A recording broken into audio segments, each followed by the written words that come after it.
നമസ്കാരം. ഇന്ന് ഇതുവരെയുള്ള എല്ലാ വാർത്തകളും സമഗ്രമായി നോക്കാം. ആദ്യം പ്രധാന തലക്കെട്ടുകൾ.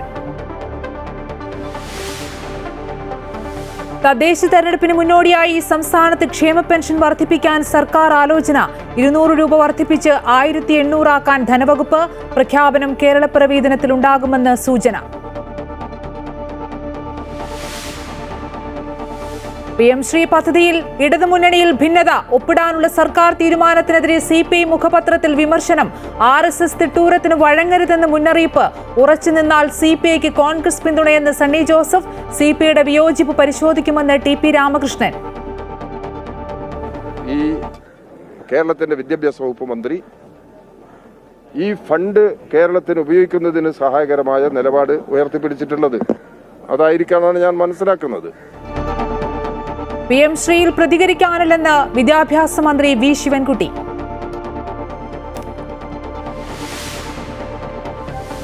സ്വർണ്ണക്കള്ളക്കടത്തിൽ നിർണായക നീക്കവുമായി SIT. ഉണ്ണികൃഷ്ണൻ പോറ്റിയുടെ സുഹൃത്ത് അനന്ത സുബ്രഹ്മണ്യത്തെ ചോദ്യം ചെയ്യുന്നു. ദ്വാരപാലക ശില്പം കൊണ്ടുപോയത് അനന്ത സുബ്രഹ്മണ്യമെന്ന് അന്വേഷണ സംഘം. അറസ്റ്റ് ഉടൻ ഉണ്ടാകില്ലെന്ന് സൂചന.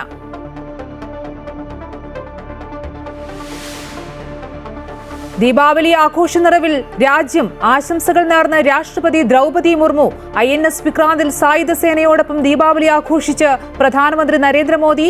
INSന്റെ പേര് പോലും പാകിസ്ഥാന്റെ ഉറക്കം കെടുത്തിയെന്ന് പ്രധാനമന്ത്രി. അയോധ്യയിൽ 26 ലക്ഷത്തിലേറെ ദീപങ്ങൾ തെളിയിച്ചുള്ള ആഘോഷം ലോക റെക്കോർഡിൽ.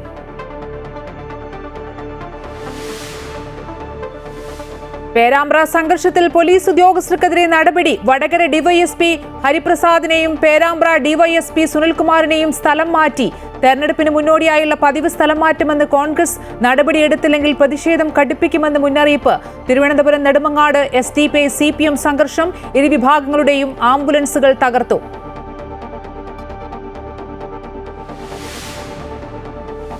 സംസ്ഥാന സ്കൂൾ കായികമേളയ്ക്കൊരുങ്ങി തലസ്ഥാനം. ഒളിമ്പിക്സ് മാതൃകയിലുള്ള മത്സരങ്ങൾക്ക് നാളെ തിരിതെളിയും. പങ്കെടുക്കുന്നത് 1.25 ലക്ഷത്തോളം താരങ്ങൾ. അണ്ടർ-20 ലോകകപ്പ് ഫുട്ബോൾ കിരീടം മൊറോക്കോയ്ക്ക്. ഫൈനലിൽ അർജന്റീനയെ തകർത്തത് എതിരില്ലാത്ത 2 ഗോളുകൾക്ക്. വിശദമായി നോക്കാം. ക്ഷേമ പെൻഷൻ 200 രൂപ കൂട്ടാൻ ആലോചനയുമായി സർക്കാർ. ധനവകുപ്പിന്റെ മുന്നിൽ ശുപാർശ എത്തിയിട്ടുണ്ട്. തദ്ദേശ തെരഞ്ഞെടുപ്പ് മുന്നിൽ കണ്ടാണ് അടിയന്തര നീക്കം നടത്തുന്നത്. നവംബർ 1 കേരളപ്പിറവി ദിനത്തിൽ പ്രഖ്യാപനമുണ്ടായേക്കും. പ്രത്യേക നിയമസഭാ സമ്മേളനവും അന്നാണ് ചേരുന്നത്. LDF സർക്കാർ അധികാരത്തിൽ വരുമ്പോൾ 2500 രൂപ ക്ഷേമ പെൻഷൻ എന്നതായിരുന്നു പ്രകടന പത്രികയിലെ വാഗ്ദാനം. കടുത്ത സാമ്പത്തിക പ്രതിസന്ധിയിലായ സർക്കാരിന് പക്ഷേ അത് നിറവേറ്റാൻ 4 വർഷം പിന്നിട്ടിട്ടും കഴിഞ്ഞിരുന്നില്ല. ഒന്നാം പിണറായി സർക്കാരിന്റെ അവസാന കാലത്ത് 2021 അവസാനമായി ക്ഷേമ പെൻഷൻ ഉയർത്തി 1600 രൂപയാക്കിയത്. എന്നാൽ തദ്ദേശ തെരഞ്ഞെടുപ്പ് പടിവാതിക്കൽ എത്തി നിൽക്കുമ്പോൾ ജനക്ഷേമ പദ്ധതികളിൽ ഊന്നൽ നൽകുകയാണ് സർക്കാർ. സാമൂഹ്യക്ഷേമ പെൻഷനിൽ തന്നെയാണ് ശ്രദ്ധ കേന്ദ്രീകരിക്കുന്നത്. നിലവിലെ 1600 രൂപ പെൻഷൻ 200 രൂപ കൂട്ടി 1800 ആക്കാനാണ് നീക്കം. ഇത് സംബന്ധിച്ച് ധനകാര്യ വകുപ്പിന് മുന്നിൽ നിർദ്ദേശം വന്നിട്ടുണ്ട്. എന്നാൽ അന്തിമ തീരുമാനം എടുത്തിട്ടില്ല എന്നാണ് ധനകാര്യ വകുപ്പ് അറിയിക്കുന്നത്. സർക്കാരിന്റെ കാലാവധി തീരാൻ 6 മാസം മാത്രം ബാക്കി നിൽക്കെ 2000 രൂപയെങ്കിലും ക്ഷേമ പെൻഷൻ എത്തിക്കാനുള്ള ശ്രമമാണ് നടക്കുന്നത്. ക്ഷേമ പെൻഷന്റെ കുടിശ്ശിക ഗഡുക്കൾ ഓരോന്നായി കൊടുത്തു തീർക്കുകയാണ് സർക്കാർ. നിലവിൽ ഒരു ഗഡു മാത്രമേ കുടിശ്ശികയുള്ളൂ. നവംബർ 1 കേരളപ്പിറവി ദിനത്തിൽ പ്രഖ്യാപനം നടത്താനാണ് സാധ്യത. പ്രത്യേക നിയമസഭാ സമ്മേളനവും അന്ന് ചേരുന്നുണ്ട്. നവംബർ ആദ്യവാരം തെരഞ്ഞെടുപ്പ് വിജ്ഞാപനം വരാനിരിക്കെ അതിന് മുന്നോടിയായി ക്ഷേമ പെൻഷൻ പ്രഖ്യാപനം നടത്താനാണ് ശ്രമം നടക്കുന്നത്. അമൃത ന്യൂസ്, തിരുവനന്തപുരം. ശബരിമലയിലെ സ്വർണ്ണമോഷണത്തിൽ ഉണ്ണികൃഷ്ണൻ പോറ്റിയുടെ സുഹൃത്ത് അനന്ത സുബ്രഹ്മണ്യത്തെ പ്രത്യേക അന്വേഷണ സംഘം ചോദ്യം ചെയ്യുന്നു. SITയുടെ ഈഞ്ചിക്കലിലെ ആസ്ഥാനത്താണ് ചോദ്യം ചെയ്യൽ. ഉണ്ണികൃഷ്ണന് വേണ്ടി 2019 ശബരിമലയിൽ നിന്നും ദ്വാരപാലക ശില്പത്തിന്റെ സ്വർണ്ണപ്പാളികൾ ഏറ്റുവാങ്ങിയത് അനന്ത സുബ്രഹ്മണ്യമാണ്. ഉണ്ണികൃഷ്ണൻ പോറ്റിക്ക് വേണ്ടി രേഖകളിൽ ഒപ്പിട്ടത് അനന്ത സുബ്രഹ്മണ്യമായിരുന്നു. ഇയാളെ ഉണ്ണികൃഷ്ണൻ പോറ്റിക്കൊപ്പം ഇരുത്തിയാണ് ചോദ്യം ചെയ്യുന്നത്. അനന്ത സുബ്രഹ്മണ്യമാണ് ദ്വാരപാലക ശില്പത്തിന്റെ പാളികൾ കർണാടകയിലും ഹൈദരാബാദിലും എത്തിച്ച് നാഗേഷിന് കൈമാറിയത്. വിവരങ്ങളുമായി രജിത് കുമാർ ചേരുന്നുണ്ട്. രജിത്ത്, സ്പെഷ്യൽ അന്വേഷണ സംഘം ഉണ്ണികൃഷ്ണൻ പോറ്റിക്ക് ശേഷം അനന്ത സുബ്രഹ്മണ്യത്തെയാണ് ചോദ്യം ചെയ്യുന്നത്. കാരണം ദ്വാരപാലക ശില്പപാളികൾ അടക്കം വാങ്ങിയത് ഇയാളാണ്. ഈ അന്വേഷണം എങ്ങനെയാണ് ഇപ്പോൾ മുന്നോട്ട് പോകുന്നത്? രാവിലെ 9 മണിയോട് കൂടിയാണ് അനന്ത സുബ്രഹ്മണ്യത്തെ ചോദ്യം ചെയ്യലിനായി വിളിച്ചു വരുന്നത്. ചോദ്യം ചെയ്യൽ ഇപ്പോഴും തുടരുകയാണ്. ഉണ്ണികൃഷ്ണൻ പോറ്റിക്കൊപ്പം ഇരുത്തിക്കൊണ്ടുള്ള ചോദ്യം ചെയ്യലായിരുന്നു ഇതുവരെ നടന്നുകൊണ്ടിരുന്നത്. ഇപ്പോൾ ഉണ്ണികൃഷ്ണൻ പോറ്റിയെ പുറത്തേക്ക് അന്വേഷണ സംഘം കൊണ്ടുപോയിട്ടുണ്ട്. എങ്കിലും അനന്ത സുബ്രഹ്മണ്യത്തെ ചോദ്യം ചെയ്യൽ തുടരുന്നു എന്നാണ് നമുക്ക് മനസ്സിലാകുന്നത്. എന്ത് തന്നെയായാലും വിശദമായൊരു ചോദ്യം ചെയ്യൽ തുടരുകയാണ്. കാരണം 2019 7-ാം മാസം ഈ 19-20 തീയതികളിലായാണ് ശബരിമലയിൽ നിന്നും ഈ ദ്വാരപാലക ശില്പത്തിന്റെ സ്വർണ്ണപ്പാളികൾ കൊണ്ടുപോകുന്നത്. അതിൽ ആദ്യം ഉണ്ണികൃഷ്ണൻ പോറ്റിക്ക് വേണ്ടി ഈ സ്വർണ്ണപ്പാളികൾ ഏറ്റുവാങ്ങിയത്. അന്ന് ഉണ്ണികൃഷ്ണൻ പോറ്റി അവിടേക്ക് എത്തിയിരുന്നില്ല. അതിനുവേണ്ടി ഉണ്ണികൃഷ്ണൻ പോറ്റിക്ക് വേണ്ടി ഈ സ്വർണ്ണപ്പാളികൾ ഏറ്റുവാങ്ങിയിരുന്നത് ഈ അനന്ത സുബ്രഹ്മണ്യമായിരുന്നു. അതിനുശേഷം 2-ാമത്തെ ദിവസം 20-ാം തീയതി സ്വർണ്ണപ്പാളികൾ ഏറ്റുവാങ്ങിയത് ആർ രമേശ് എന്ന് പറയുന്ന ആളാണ്. ഇവർ രണ്ടുപേരും കൂടിയാണ് ഈ സ്വർണ്ണപ്പാളികൾ ശബരിമലയിൽ നിന്നും ബാംഗ്ലൂരിലേക്കും അവിടെ നിന്ന് ഹൈദരാബാദിലേക്കും എത്തിച്ചത്. ഹൈദരാബാദിൽ എത്തിച്ച സ്വർണ്ണപ്പാളികൾ പിന്നീട് നാഗേഷിന് കൈമാറി എന്നാണ് ഇവർ നൽകിയിരിക്കുന്ന മൊഴി. ഇത് തന്നെയായാലും നേരത്തെ ഉണ്ണികൃഷ്ണൻ പോറ്റിയിൽ നിന്നെടുത്ത മൊഴിയുടെ അടിസ്ഥാനത്തിലാണ് ഇപ്പോൾ ഈ സുബ്രഹ്മണ്യത്തെ കൂടി ചോദ്യം ചെയ്യുന്നത്. എന്നാൽ വിശദമായ ഒരു ചോദ്യം ചെയ്യലിന് ശേഷം ഒരുപക്ഷെ അറസ്റ്റ് അടക്കം ഉണ്ടാകുമോ എന്ന കാര്യത്തിൽ വ്യക്തതയില്ല. നാളെ 10 ദിവസത്തെ അന്വേഷണ സംഘത്തിന്റെ ഒരാഴ്ചത്തെ വിവരങ്ങൾ അത് സംബന്ധിച്ച റിപ്പോർട്ട് കോടതിയിൽ സമർപ്പിക്കേണ്ടതുണ്ട്. അതിന് മുന്നോടിയായി ഒരുപക്ഷെ ഒരു അറസ്റ്റ് കൂടി ഉണ്ടാകുമോ എന്ന കാര്യം ഇനിയും വ്യക്തതയില്ല. എന്ത് തന്നെയായാലും അറസ്റ്റ് അടക്കം ഉണ്ടാവുകയാണെങ്കിൽ എളയും റാന്നി കോടതിയിൽ ഹാജരാക്കി കസ്റ്റഡിയിൽ വാങ്ങി കൂടുതൽ ചോദ്യം ചെയ്യലിലേക്ക് പോകേണ്ടതുണ്ടാകും. വിശദമായൊരു ചോദ്യം ചെയ്യൽ തന്നെയാണ് തുടരുന്നത്. ഒരു പക്ഷേ ഇനി ആർ രമേശിനെ കൂടി അന്വേഷണ സംഘം വിളിച്ചു വരുത്തി ചോദ്യം ചെയ്യലിലേക്ക് പോകുമെന്നാണ് നമുക്ക് മനസ്സിലാകുന്നതും. ഇതുമായി ബന്ധപ്പെട്ടുകൊണ്ട് ഈ സ്വർണ്ണപ്പാളികൾ പോയ വഴിയിലൂടെയാണ് ഇപ്പോൾ അന്വേഷണ സംഘം അവരുടെ അന്വേഷണം മുന്നോട്ട് കൊണ്ടുപോകുന്നത്. എങ്കിൽ മാത്രമേ ഇത് സംബന്ധിച്ച് കൂടുതൽ തെളിവുകളടക്കം ലഭിക്കാൻ കഴിയുള്ളൂ. അന്വേഷണ സംഘത്തിന്റെ തൊണ്ടി മുതലടക്കം ഇനിയും ലഭിച്ചിട്ടില്ല എന്നത് ഏറെ ഒരു കാര്യമാണ്. അതുകൊണ്ട് അവ കണ്ടെത്തുന്ന അടക്കമുള്ള കാര്യങ്ങളിലേക്ക് പോകണമെങ്കിൽ ഇത്തരത്തിൽ അന്വേഷണം ഈ സ്വർണ്ണപ്പാളികൾ പോയ വഴിയുള്ള അന്വേഷണമാണ് ആവശ്യമെന്നാണ് വിലയിരുത്തപ്പെടുന്നത്. അത്തരത്തിലുള്ള ഒരു അന്വേഷണമാണ് ഇപ്പോൾ അന്വേഷണ സംഘത്തിന്റെ ഭാഗത്തു നിന്നും തുടരുന്നത്. ശരി, രജിത്താണ് വിശദാംശങ്ങൾ നൽകിയത്. ശബരിമല വിഷയത്തിൽ ഉണ്ണികൃഷ്ണൻ പോറ്റിയുടെ അറസ്റ്റ് വൈകിയെന്ന് KPCC അധ്യക്ഷൻ സണ്ണി ജോസഫ്. ഇതുവരെ തൊണ്ടി മുതൽ കണ്ടെത്തിയിട്ടില്ല. പ്രതികൾ സ്വൈരവിഹാരം നടത്തുന്നു. സർക്കാർ പ്രതികളെ സംരക്ഷിക്കുന്നുവെന്നും സണ്ണി ജോസഫ് തൃശൂരിൽ പറഞ്ഞു. ഈ ഉണ്ണികൃഷ്ണൻ പോറ്റി അറസ്റ്റ് തന്നെ താമസിച്ചുപോയി. കോടതി 6-ാം തീയതി വിധി പ്രഖ്യാപിച്ചതാണ്. ആദ്യം അദ്ദേഹത്തെ ചോദ്യം ചെയ്ത് വിട്ടയച്ചു. ഇതുവരെയും ഈ നഷ്ടപ്പെട്ട സ്വർണം, മോഷ്ടിക്കപ്പെട്ട സ്വർണം അത് വീണ്ടെടുക്കാൻ ഒരു നിലപാടും ഉണ്ടായിട്ടില്ല. അത് എവിടെയെന്ന് കണ്ടെത്തിയിട്ടില്ല, ആർക്ക് വിറ്റു എന്ന് കണ്ടെത്തിയിട്ടില്ല. അത്തരത്തിലൊരു ചോദ്യം ചെയ്യലില്ല. ഒരു മോഷണ കേസിൽ ഏറ്റവും പ്രധാനപ്പെട്ടത് തൊണ്ടി മുതൽ കണ്ടെത്തുക. പ്രതികളുടെ സ്റ്റേറ്റ്മെന്റിന്റെ അടിസ്ഥാനത്തിൽ കുറ്റസമ്മത മൊഴിയാണെങ്കിൽ അതിന് നിയമപരമായ സാധ്യത കിട്ടണമെങ്കിൽ പോലും തൊണ്ടി മുതൽ കണ്ടെത്തണം. ആ തൊണ്ടി മുതൽ കണ്ടെത്താനുള്ള ഒരു നടപടിയും സ്വീകരിച്ചിട്ടില്ല. അതുപോലെ രാഷ്ട്രീയ നേതൃത്വത്തിന് ഉത്തരവാദിത്വമുണ്ട്. ദേവസ്വം ബോർഡ് അധികാരികൾ, ഭരണാധികാരികൾ, രാഷ്ട്രീയ കാരണങ്ങളാൽ നിയമിക്കപ്പെട്ടവർ അവരുടെ പങ്കാളിത്തത്തോടും അറിവോടും കൂടിയാണ് ഇന്ന് നടന്നിട്ടുള്ളത് എന്ന് വളരെ വ്യക്തമാണ്. പോലീസ് തന്നെ കോടതിയിൽ സമർപ്പിച്ചിട്ടുള്ള റിമാൻഡ് റിപ്പോർട്ട്, ഉണ്ണികൃഷ്ണൻ പോറ്റിയുടെ റിമാൻഡ് റിപ്പോർട്ടിൽ തന്നെ എന്താണ്, ഇത് ഈ വർഷം 2025 കഴിഞ്ഞ മാസം 27-ാം തീയതി വരെ നടന്ന സംഭവം എന്നാണ്. അതുപോലെ മറ്റ് ഗൂഢാലോചനയുടെ കാര്യം പറഞ്ഞിട്ടുണ്ട്. ആരൊക്കെയാണ് ഗൂഢാലോചനയിലെ പറഞ്ഞു പഠിപ്പിച്ച മൊഴികളാണ് പോറ്റിയുടേതെന്നും വിജിലൻസ് അന്വേഷണത്തിന്റെ തിരക്കഥയിൽ തന്നെയാണ് SIT അന്വേഷണവുമെന്നും BJP നേതാവ് K സുരേന്ദ്രൻ. പോറ്റിയെ കസ്റ്റഡിയിലെടുക്കാൻ വൈകിയത് മൊഴികൾ പഠിപ്പിക്കാൻ വേണ്ടിയാണ്. ഉന്നതന്മാരിലേക്ക് അന്വേഷണം എത്താതിരിക്കാനുള്ള നടപടികളാണ് SIT സ്വീകരിക്കുന്നത്. ഈ SIT അന്വേഷിച്ചാൽ ഒരു കാര്യവും പുറത്തുവരില്ലെന്നും സുരേന്ദ്രൻ പറഞ്ഞു.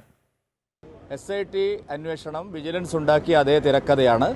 ഇപ്പോൾ പോറ്റിയുടെ മൊഴികളെല്ലാം പറഞ്ഞു പഠിപ്പിച്ച മൊഴികളാണ്. പോറ്റി പറയുന്നതെല്ലാം വാസവനും അതുപോലെ പ്രശാന്തും ഒക്കെ ചേർന്ന് തീരുമാനിച്ച് എന്താണ് പറയേണ്ടത്, എവിടെ വരെ പറയണം എന്നുള്ളതിനെ സംബന്ധിച്ച് അതിനാണ് ഇത്രയും വൈകിച്ചത്. പോറ്റിയെ കസ്റ്റഡിയിലെടുക്കാൻ വൈകിയതിൻ്റെ കാരണം ഈ മൊഴികൾ പഠിപ്പിക്കാൻ വേണ്ടിയിട്ടായിരുന്നു. ആ മൊഴികളാണ് പറയുന്നത്.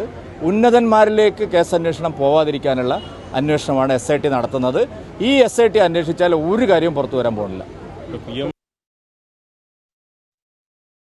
ശബരിമല സ്വർണ്ണ കവർച്ച കേസ് അന്വേഷണ സംഘത്തെ നയിക്കുന്ന ADGP H വെങ്കടേഷിനെതിരെ മുൻ DGP TP Senkumar. H Venkatesh സർക്കാരിന്റെ താൽപര്യത്തിന് മാത്രം മുൻതൂക്കം കൊടുക്കുന്ന സത്യസന്ധതയില്ലാത്ത ഉദ്യോഗസ്ഥനാണെന്ന് സെൻകുമാർ അമൃത ന്യൂസിനോട് പറഞ്ഞു. H വെങ്കടേഷ് രാഷ്ട്രീയത്തിനുപരിയായി നിയമത്തെ മാനിക്കുന്ന ഉദ്യോഗസ്ഥനല്ലെന്നും സെൻകുമാർ ആരോപിച്ചു.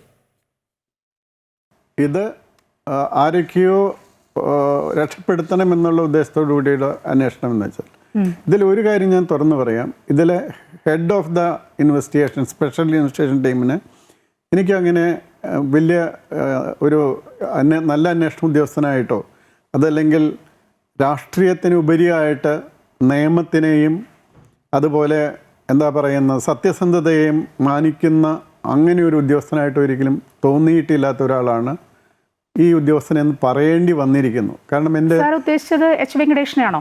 തീർച്ചയായിട്ടും. കാരണം അത് എനിക്ക് അറിയാനിടയായത് മറ്റ് ഞാൻ റിട്ടയർ ചെയ്തതിന് ശേഷമാണ് അങ്ങനെയുള്ള ചില കാര്യങ്ങൾ എനിക്ക് അറിയാനിടയായത്.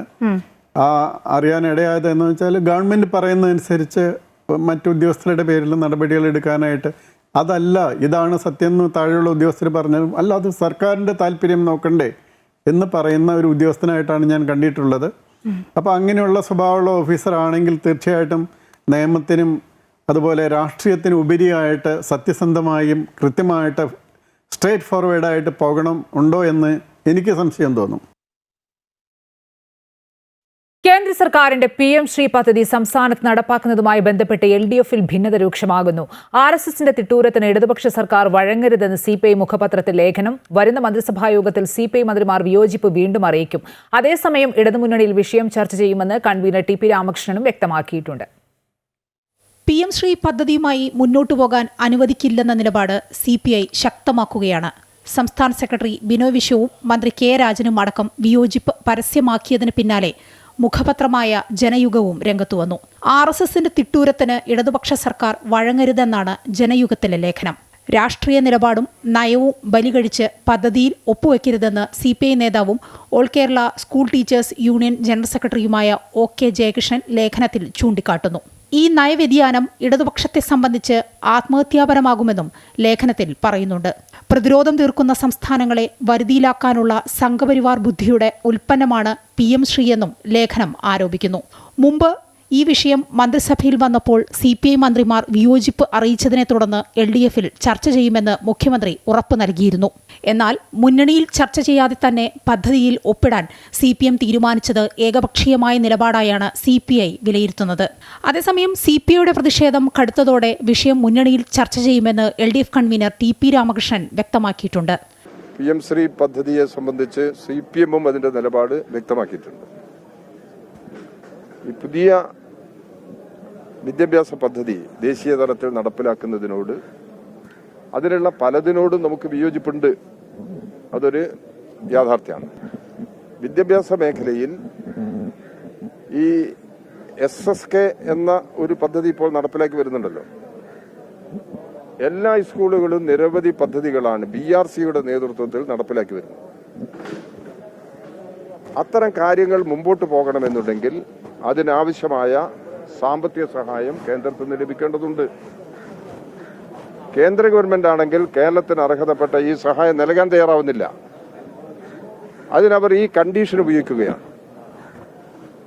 അങ്ങനെ ഒരു പ്രതിസന്ധിയിലായിരിക്കണം ഈ കേരളത്തിന്റെ വിദ്യാഭ്യാസ വകുപ്പ് മന്ത്രി ഈ ഫണ്ട് കേരളത്തിന് ഉപയോഗിക്കുന്നതിന് സഹായകരമായ നിലപാട് ഉയർത്തിപ്പിടിച്ചിട്ടുള്ളത്.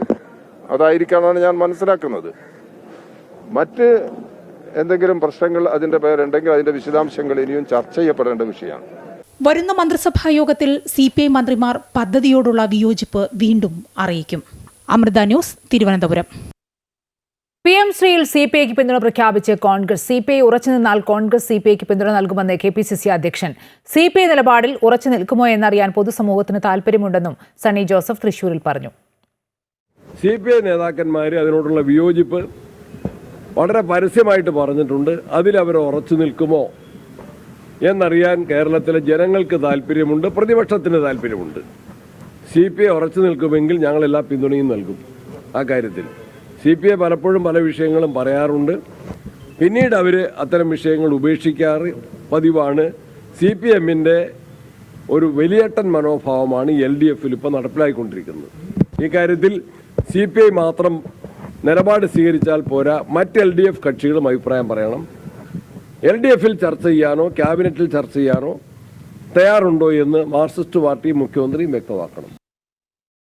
ശബരിമല യുവതീ പ്രവേശനവുമായി ബന്ധപ്പെട്ട് താൻ നടത്തിയ പ്രസ്താവനയിൽ ഉറച്ചു നിൽക്കുന്നുവെന്ന് RSP നേതാവ് NK പ്രേമചന്ദ്രൻ MP. രഹ്ന ഫാത്തിമയും ബിന്ദു അമ്മിണിയും മല ചവിട്ടാനെത്തിയത് പൊറോട്ടയും ബീഫും കഴിച്ചിട്ട് തന്നെയാണെന്ന് ആധികാരികമായ വിവരം ലഭിച്ചിട്ടുണ്ടെന്നും അദ്ദേഹം പറഞ്ഞു. ഈ പ്രസ്താവന VD സതീശനും ഷിബു ബേബി ജോണും പറഞ്ഞതിൽ പ്രശ്നമില്ല. പന്തളത്ത് താൻ പ്രസംഗിച്ചപ്പോൾ അത് വർഗീയതയായി. വർഗീയതയെ പ്രോത്സാഹിപ്പിക്കുന്നത് CPM ആണെന്നും തന്നെ സംഖ്യയാക്കാൻ ശ്രമിക്കുകയാണെന്നും NK പ്രേമചന്ദ്രൻ ആരോപിച്ചു. 2018 സെപ്റ്റംബർ മാസം 18-ാം തീയതി സുപ്രീം കോടതിയുടെ വിധി വന്ന് മണിക്കൂറുകൾക്കുള്ളിൽ തന്നെ ആഭ്യന്തര വകുപ്പ് കൈകാര്യം ചെയ്യുന്ന കേരളത്തിൻ്റെ മുഖ്യമന്ത്രി പിറ്റേ ദിവസം തന്നെ സംസ്ഥാനത്തെ പോലീസ് ഉദ്യോഗസ്ഥന്മാരുടെ യോഗം വിളിച്ചു ചേർത്ത് സ്ത്രീ പ്രവേശന സാധ്യത ഉറപ്പുവരുത്താൻ ആവശ്യമായ നടപടികൾ സ്വീകരിക്കുകയാണ് ചെയ്തത്. അതിനെ തുടർന്നാണ് ഒക്ടോബർ മാസം 9-ാം തീയതി രഹ്ന ഫാത്തിമ പോലീസിൻ്റെ അകമ്പടിയോടുകൂടി ഏതാണ്ട് സന്നിധാനം വരെ എത്തിച്ചേർന്നു. അത് കഴിഞ്ഞതിന് ശേഷമാണ് ജനുവരി മാസം 2-ാം തീയതിയാണ് ബിന്ദു അമ്മിണിയും കനകദുർഗയും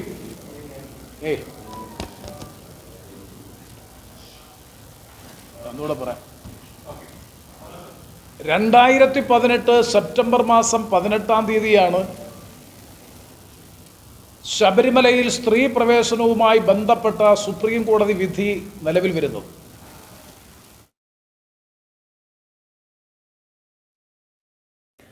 ബീഹാർ നിയമസഭാ തെരഞ്ഞെടുപ്പിൽ മഹാസഖ്യത്തിന്റെ സ്ഥാനാർത്ഥി ചിത്രം തെളിഞ്ഞു. RJD 143 സീറ്റിലും കോൺഗ്രസ് 61 സീറ്റിലും മത്സരിക്കും. 4 സീറ്റുകളിൽ കോൺഗ്രസും RJDയും പരസ്പരം മത്സരിക്കുന്നുണ്ട്. അതിനിടെ മഹാസഖ്യത്തിനെതിരെ കടുത്ത വിമർശനവുമായി BJP രംഗത്തെത്തി. മുന്നണിക്കുള്ളിലെ പ്രശ്നം പരിഹരിക്കാനാകാത്തവർക്ക് എങ്ങനെ ബീഹാറിലെ പ്രശ്നങ്ങൾ പരിഹരിക്കാനാകുമെന്ന് BJP ചോദിച്ചു. അതേസമയം പണം ഉൾപ്പെടെ 64 കോടി രൂപയുടെ വസ്തുക്കൾ തെരഞ്ഞെടുപ്പ് കമ്മീഷൻ ഉദ്യോഗസ്ഥർ പിടിച്ചെടുത്തു. 143 സീറ്റിലേക്കുള്ള സ്ഥാനാർത്ഥികളെ പ്രഖ്യാപിച്ചുകൊണ്ട് RJD രംഗത്തെത്തിയതോടെയാണ് സീറ്റ് വിഭജനത്തിൽ വ്യക്തത വന്നത്. 24 വനിതകൾ RJDയുടെ സ്ഥാനാർത്ഥി പട്ടികയിലുണ്ട്. മുഖ്യമന്ത്രി സ്ഥാനാർത്ഥിയും RJD നേതാവുമായ തേജസ്വി യാദവ് രാഘോപൂരിൽ നിന്നും ജനവിധി തേടും. ദർഭംഗ റൂറിൽ നിന്ന് ദിലീപ് യാദവും ബിഹാരിഗഞ്ചിൽ നിന്ന് രേണു കുഷ്വാഹയും മത്സരിക്കുന്നു. പ്രേമ ചൌധരിയാണ് ഫത്തേപൂരിലെ സ്ഥാനാർത്ഥി.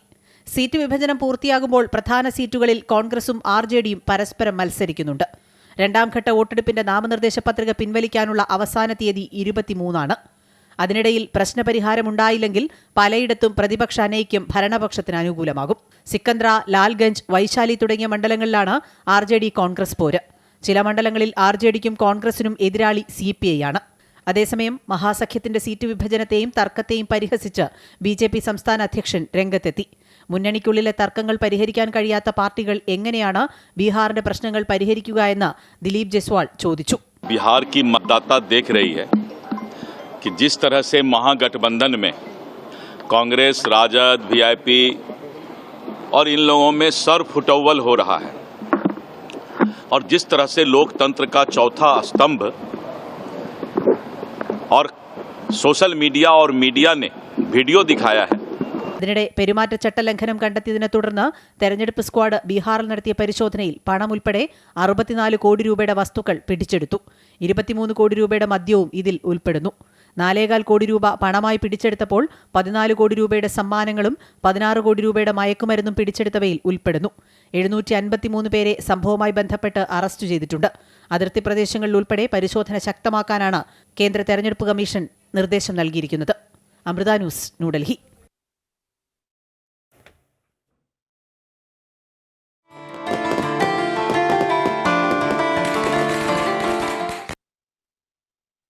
നാവികസേനയ്ക്കൊപ്പം ദീപാവലി ആഘോഷിച്ച് പ്രധാനമന്ത്രി.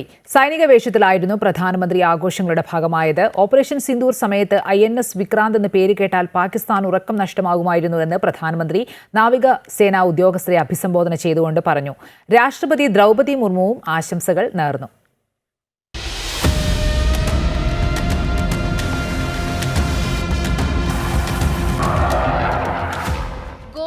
കാർവാർ തീരത്ത് INS വിക്രാന്തിലാണ് നാവികസേനാ അംഗങ്ങൾക്കൊപ്പം പ്രധാനമന്ത്രി നരേന്ദ്രമോദി ദീപാവലി ആഘോഷിച്ചത്.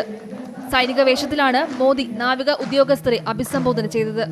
സൈനികർക്കൊപ്പം ദീപാവലി ആഘോഷിക്കാൻ അവസരം ലഭിച്ചത് ഭാഗ്യമെന്ന് പറഞ്ഞ മോദി സൈനികരുടെ സമർപ്പണത്തെയും ത്യാഗത്തെയും പുകഴ്ത്തി. INS വിക്രാന്ത് രാജ്യത്തിന്റെ പ്രതിബദ്ധതയുടെ തെളിവാണെന്നും പ്രധാനമന്ത്രി. INS विक्रांत पर बिताई कल की रात इस अनुभव को शब्दों में कहना कठिन है. मैं देख रहा था जो उमंग उत्साह से आप भरे हुए थे और जब मैंने देखा कि आपने स्वरचित गीत गाए कल और शायद आपने गीतों में जिस प्रकार से ऑपरेशन सिंदूर का वर्णन किया. എല്ലാ വർഷവും ദീപാവലി സൈനികർക്കൊപ്പം ആഘോഷിക്കുന്നതാണ് പ്രധാനമന്ത്രിയുടെ പതിവ്. രാജ്യത്തെ എല്ലാവർക്കും ദീപാവലി ആശംസകൾ പ്രധാനമന്ത്രി നേർന്നു. ദീപങ്ങളുടെ ഉത്സവം നമ്മുടെ ജീവിതത്തെ ഐക്യത്താലും സന്തോഷത്താലും സമൃദ്ധിയാലും പ്രകാശിപ്പിക്കട്ടെ എന്നും ആശംസിച്ചു.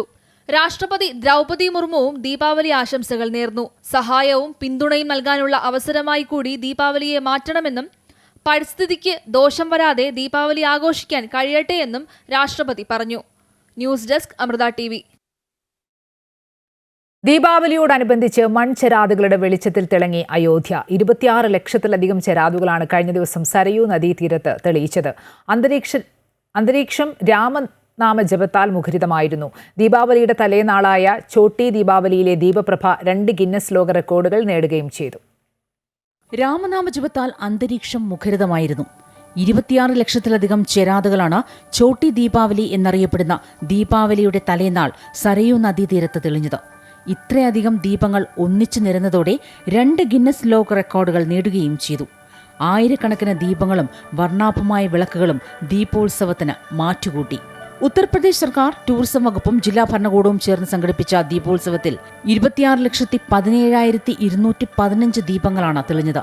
എണ്ണവിളക്കുകളുടെ ഏറ്റവും വലിയ പ്രദർശനത്തിനുള്ള റെക്കോർഡും ഒരേ സമയം ഏറ്റവും കൂടുതൽ ആളുകൾ ആരതി നടത്തിയതിനുള്ള റെക്കോർഡുമാണ് നേടിയത്. ഇതിനായി സരയൂ നദിക്കരയിലുള്ള റാം കി പൈഡിയിൽ വലിയ ജനാവലിയാണ് ഒത്തുകൂടിയത്. നദീതീരത്തുള്ള പടവുകളുടെ ശൃംഖലയാണ് റാം കി പൈഡി.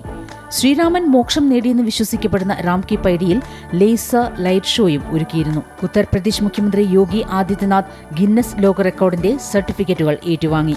News desk Amrita TV. Mata Amritanandamayi Kaimanam മഠത്തിന്റെ നേതൃത്വത്തിലുള്ള ദീപാവലി മഹോത്സവം പുരോഗമിക്കുന്നു. കഠിനമായിട്ടുള്ള കളവിന്റെയും കൊലപാതകത്തിന്റെയും ഒക്കെ മനോവാസനകളിലൂടെയൊക്കെ കടന്നുപോയിട്ടുള്ള ആളുകൾ ആ സങ്കല്പം കൊണ്ടുണ്ടാക്കുന്ന ഭക്ഷണം ഈ ദേശം മുഴുവൻ വിതരണം ചെയ്യുകയാണോ, അല്ലെങ്കിൽ ആ വഴിപിഴച്ചുപോയ മക്കൾ പോലും നന്നാവട്ടെ എന്നുള്ള പ്രാർത്ഥനയോടുകൂടി ശുദ്ധ മനസ്സോടുകൂടിയിട്ടുള്ള അമ്മമാര് തയ്യാറാക്കുന്ന, പുറത്തുള്ള അമ്മമാര് തയ്യാറാക്കുന്ന ഭക്ഷണം അവർക്ക് നൽകലാണോ ഏറ്റവും പ്രാധാന്യമാത്തോടുകൂടി നമ്മൾ കൈകാര്യം ചെയ്യേണ്ടത്? പക്ഷെ നമ്മുടെ ഔദ്യോഗിക സംവിധാനമൊക്കെ തിരിച്ചാണ് ചിന്തിക്കുന്നത്. പല സാമൂഹിക സാഹചര്യങ്ങളാലും ഒക്കെ ആയിരിക്കാം വിഷമയമായിട്ടുള്ള മനസ്സുണ്ടായ ആളുകൾ അവർ ഉണ്ടാക്കുന്ന ആ മനസ്സോടുകൂടി ഉണ്ടാക്കുന്ന ഒരു ജയിലിലുള്ള അവസ്ഥ, അയാളൊരു നിരപരാധിയാണ്, തെറ്റായി ജയിലിൽ അടയ്ക്കപ്പെട്ടതാണെങ്കിലും അതിനൊക്കെ ചേർന്ന് അവിടെ ഉണ്ടാകുന്ന സമ്മർദ്ദങ്ങളിലും ഒക്കെ നിന്നുകൊണ്ട് ഉണ്ടാക്കുന്ന ഭക്ഷണം എല്ലാവരും കഴിക്കാൻ വേണ്ടി പ്രേരിപ്പിക്കുന്ന ഒരു ചുറ്റുപാടുകളാണ് നമുക്ക് ചുറ്റുമുള്ളത്. അപ്പൊ അവിടെ ഈ അന്നത്തിന്റെ ശുദ്ധിയെ പരോക്ഷമായിട്ട് നമ്മളെ ഓർമ്മിപ്പിച്ചുകൊണ്ട് നമ്മളിലേക്ക് തന്നുകൊണ്ട്, അതുപോലെ തന്നെ സംഗീത നൃത്താദികളും ലളിതാ പരമേശ്വരിയുടെ ഏറ്റവും പ്രധാനപ്പെട്ട ആചരണമായിട്ടുള്ളത് സംഗീത നൃത്താദികൾ കൊണ്ട് അമ്മയെ പൂജിക്കുക എന്നുള്ളതാണ്.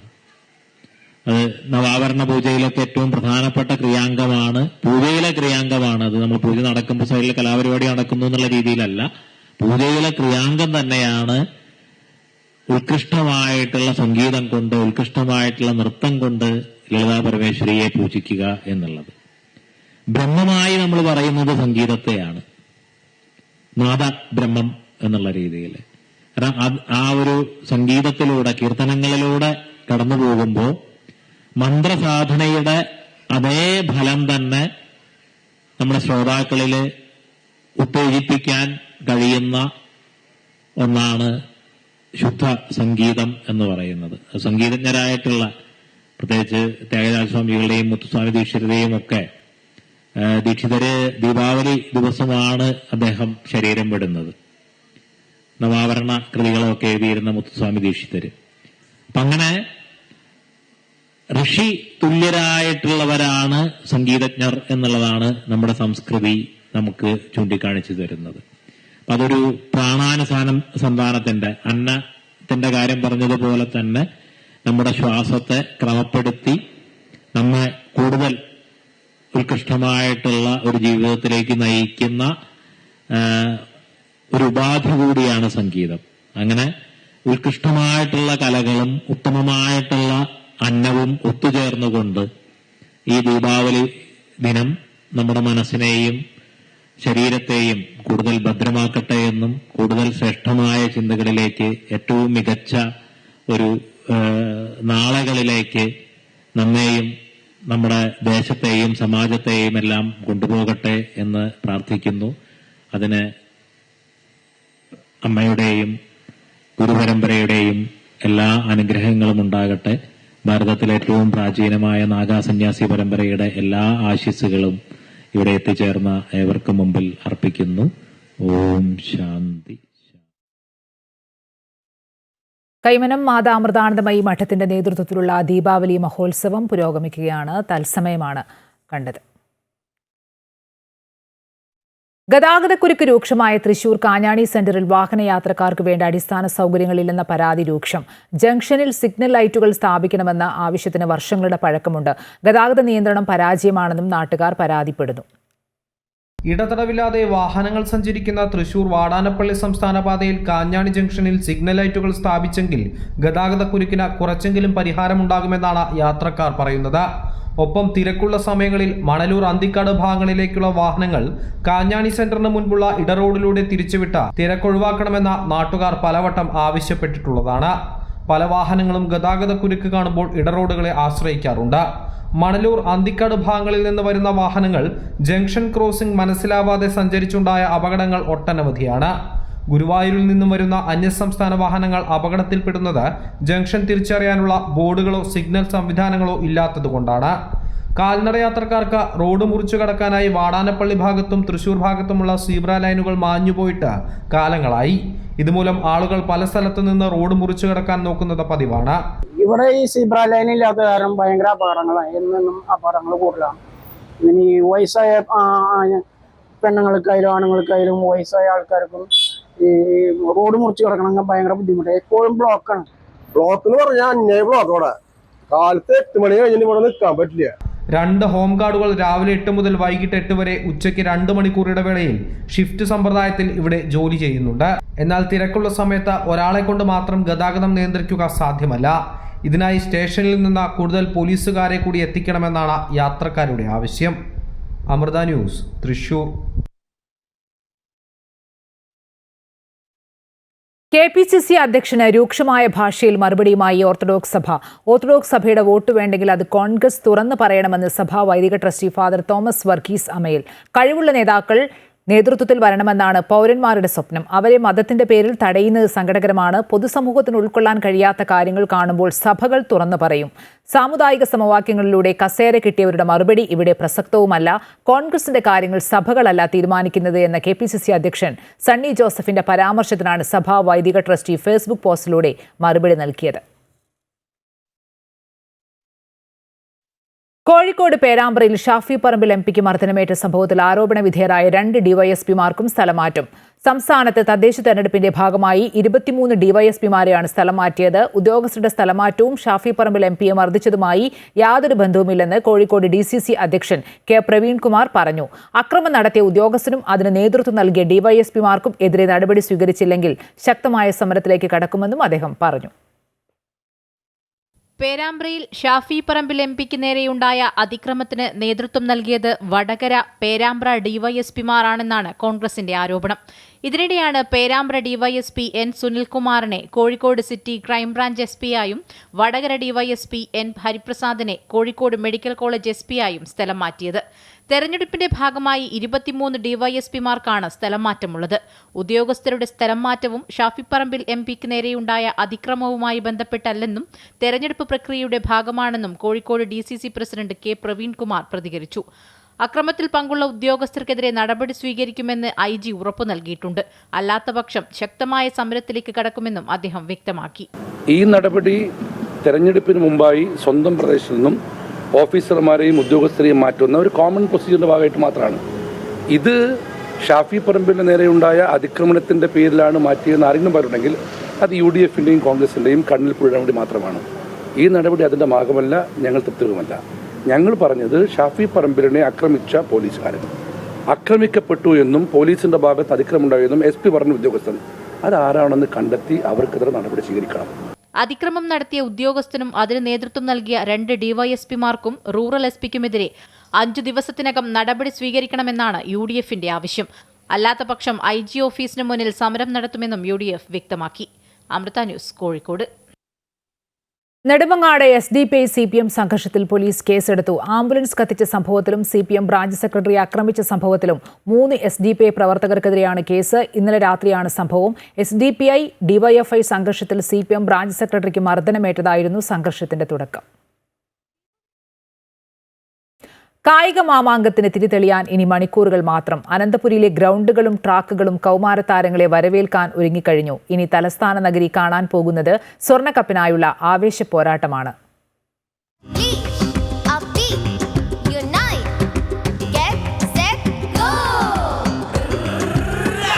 12 വേദികൾ, 20,000 കുട്ടികൾ, കൗമാര കായിക താരങ്ങൾ അനന്തപുരിയിൽ അണിനിരക്കും. ഒളിമ്പിക്സ് മാതൃകയിൽ ഒരുക്കുന്ന മേള കായിക മേഖലയിലെ ഭാവി വാഗ്ദാനങ്ങളെ കണ്ടെത്തുന്നതിനുള്ള വേദി കൂടിയാണ്. സംസ്ഥാനത്തിന്റെ ഓരോ ജില്ലയിൽ നിന്നും നിരവധി കുട്ടികളാണ് തങ്ങളുടെ ലക്ഷ്യം നേടാൻ തലസ്ഥാനത്തെത്തുന്നത്. സെൻട്രൽ സ്റ്റേഡിയവും ജിമ്മി ജോർജ് ഇൻഡോർ സ്റ്റേഡിയവും യൂണിവേഴ്സിറ്റി സ്റ്റേഡിയവും തുടങ്ങി 12 വേദികളും കായികമേളയ്ക്കായി ഒരുങ്ങിക്കഴിഞ്ഞു. കഴിഞ്ഞ സ്കൂൾ ഒളിമ്പിക്സിൽ UAEയിൽ നിന്നുള്ള ആൺകുട്ടികൾ പങ്കെടുത്തിരുന്നു. ഈ വർഷം മുതൽ അവിടെ നിന്നുള്ള പെൺകുട്ടികളും മേളയുടെ ഭാഗമാകും. സവിശേഷ പരിഗണന അർഹിക്കുന്ന കുട്ടികൾക്കായുള്ള മത്സരങ്ങൾ ഇത്തവണയുമുണ്ട്. അവസാനഘട്ട പരിശീലനങ്ങളെല്ലാം തന്നെ പൂർത്തിയായി. കായികമേളയിൽ കൂടുതൽ പോയിന്റ് നേടുന്ന ജില്ലയ്ക്ക് ഇത്തവണ മുതൽ മുഖ്യമന്ത്രിയുടെ പേരിലുള്ള 117.5 പവന്റെ എവർ റോളിംഗ് സ്വർണ്ണക്കപ്പ് സമ്മാനമായി നൽകും. ഇക്കുറി കളരിപ്പയറ്റും മത്സര ഇനമാണ്. ബൂട്ടും ട്രാക്ക് സൂട്ടും ഒക്കെ ഇട്ട് കളത്തിലിറങ്ങാൻ കൗമാര കായിക താരങ്ങൾ റെഡിയാണ്. സ്വർണ്ണക്കപ്പിനായുള്ള പോരാട്ടമാണിനി. 8 ദിവസം നീണ്ടു നിൽക്കുന്ന കായിക മാമാങ്കത്തിന് തിരിതെളിയാൻ ഇനി മണിക്കൂറുകൾ മാത്രമാണുള്ളത്. അവസാനഘട്ട ഒരുക്കങ്ങളും പരിശീലനങ്ങളും ഒക്കെ തന്നെ പൂർത്തിയായി കഴിഞ്ഞു. ക്യാമറാമാൻ സനിൽകുമാറിനൊപ്പം ആതിര രാധാകൃഷ്ണൻ, അമൃത ന്യൂസ്, തിരുവനന്തപുരം.